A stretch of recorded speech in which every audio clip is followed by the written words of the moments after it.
We have backstage details on a frustrating AEW departure, plus a shock title change occurred last night on AEW Dynamite, and a title match is set for AEW Revolution. It's all in the Cultaholic wrestling news right now. Andrade El Idolo is en route to WWE, according to reports.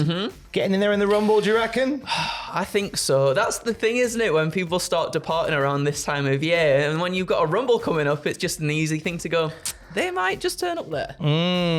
How did a WWE star set some tongues a-wagging last night, Andrew? Well, let me tell you. So Andrade shared a photo of himself looking absolutely hench yesterday, and he captioned that photo with the hourglass emoji. Zelina Vega, his former manager, obviously, in WWE, responded with an hourglass emoji of her own, which means Karrion Kross is still in WWE. Karrion Kross is somewhere livid. So obviously Zelina Vega and Andrade have themselves a potted history in WWE, so it seems appropriate that it's these two having a little bit of fun on the internet. But Fightful give us a few details on Andrade's AEW exit, and whilst on the surface it certainly was amicable, it was a little bit difficult. We're told, say Fightful, that Andrade's original deal with AEW was only for 2 years. But there was injury time added that extended it, and it ended up with him being signed through to the end of the year. AEW talent said that Andrade was often very open about his contract status, and that his deal would be up at the end of 2023. Numerous talent also said that he mentioned he planned to stay with AEW. So he'd had some conversations going, I might stay, and was considering another contract. But by the end of his run, he was saying, nah, I'm heading back to WWE.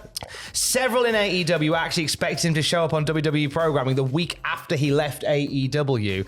Tony Khan publicly left the door open for Andrade's return. We heard that in the press conference at World's End. But several that worked near Andrade said it was a frustrating process, and that days before World's End, he let them know that he was finishing up with All Elite Wrestling. It seems to have gone back and forth a bit on, I might stay, I might go, I might stay, I might go. Yeah. I feel like Tony, at the press conference, kind of, the way he spoke was like, we offered him everything he wanted and he's going anyway. That's crazy to me, because I feel like there was so much more that Andrade could have done within AEW. Obviously, you know, with the injuries and everything that kept him sidelined for a while. Sure, that always sucks when that happens for someone, but it felt like there was so much more that Andrade could have done, and he felt like he could have been an even bigger star within that company, but it just never felt like those pieces fell into place for him. He's just unfortunately a victim of circumstance. One of many that joined AEW and then just got lost in the proverbial shuffle there. Now, Fightful go on to say that Charlotte Flair, of course, has been pushing for Andrade to return to WWE. Gutted that Charlotte Flair is now off the road, just as it looks like her husband was about to be on the road with her. It's also reported by Fightful that Andrade was the one that pushed for Ric Flair to join AEW. So Andrade was we really vouched for Flair to come in, and then when Flair came in, Andrade went, right, I'm off now, bye. Have fun, you guys. WWE sources not officially confirmed that Andrade is coming back to WWE, but others immediately admitted that Andrade was very likely to head there. I think in the Rumble. I think in the Rumble as well. Maybe something to do with Santos Escobar. Maybe they have a little bit of a thing together in the ring. One of them eliminates the other, and then it leads to a bit of a fight. It makes sense, because all of this is his fault. Yes, all of this is his fault. Santos Escobar. So I think it's a nice way to bring him in. Maybe he goes on to do more. I always think that Andrade had, under Triple H's guidance, Andrade could have been a world champion in WWE, and now could be. And now could be, yeah, especially, you know, with all the stuff that happened with him in NXT. He was definitely pushed as a huge sort of star in NXT, and you would hope that, you know, he's got all of that aura that if he does come back to WWE, you would hope that he would be pushed into that sort of stature once again. Straight into there. Now, one ex-WWE star, one ex-NWA star has had a lot of conversations around a WWE debut, but they were backstage at Dynamite last night. They were, yeah. So this comes from Fightful Select, and they say top free agent Camille was backstage at Dynamite. Fightful was told in recent weeks that WWE was expected to make an offer to her to join the NXT brand. Those that we've spoken to haven't confirmed she signed a deal as of yet, and believed that she was visiting friends at the show. So, I mean, if you're there and you're a talent like Camille, who is brilliant, Yep.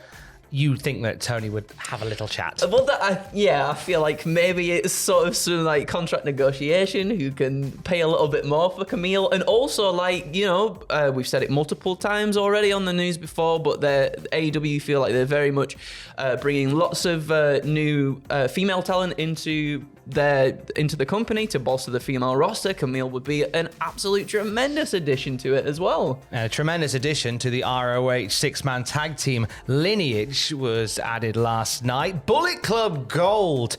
Jay White and the Guns are new ROH Trios champs. They beat the Gates of Agony and Brian Cage. Anthony Bowens, the Acclaimed, getting amongst it for this one. Yep. Just as Prince Nana was about to clock Jay White with a title belt, here's Anthony Bowens to save the day. The Acclaimed and Daddy Ass, aka William Gunn, have been looking to form this super group, not unlike the Travelling Wilburys, to fight against the Undisputed Kingdom. Yes. And they've been pondering it, and I believe this might be what just tips them over the edge to say, yeah, all right, let's combine our powers and form a big wrestling dragon zord. I hope so, at least. Anyway, I think it makes sense in the storyline in terms of, the Undisputed Kingdom were running roughshod over AEW for the longest time and like causing people to lose matches. I guess they were. Yeah, they were out there attacking people and stuff. Yeah.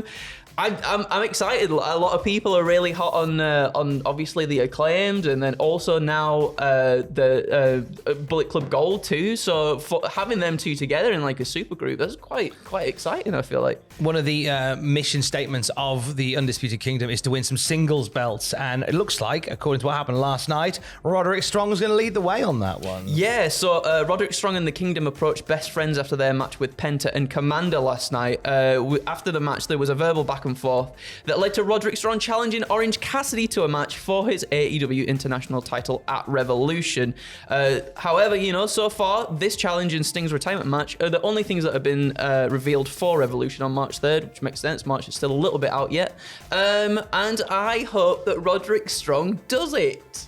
And I think he will as well. Do you see all the Undisputed Kingdom winning belts? Yes, I do, for sure. I think they need some new direction for the international title. I think Orange Cassidy has very much held that belt with aplomb. And I think it's time for something new. Roddy would be a lovely fit for that belt. Yeah, I think so as well. I think it'll be a lovely visual to see them all with the gold, and then Wardlow absolutely beat the poo-poo out of Adam Cole and he wins the world title. Oh, is that where we're going? Well, I reckon that's where we're going. That's where we're going. What a spicy bit of fantasy booking from the master of 9 pitches. Pitches get stitches. For the latest wrestling news throughout the day, you can check out Cultaholic.com, and to find out what is in this box. What's in the box? Watch video 2 later. Oh, do you want to see it? Tantalising. I do you want to see it? I have no idea what it is. Just see it. Just look at that. Oh, that's very nice. It's lovely, isn't it? It is, yeah. Find out later. Keys. Love you, bye.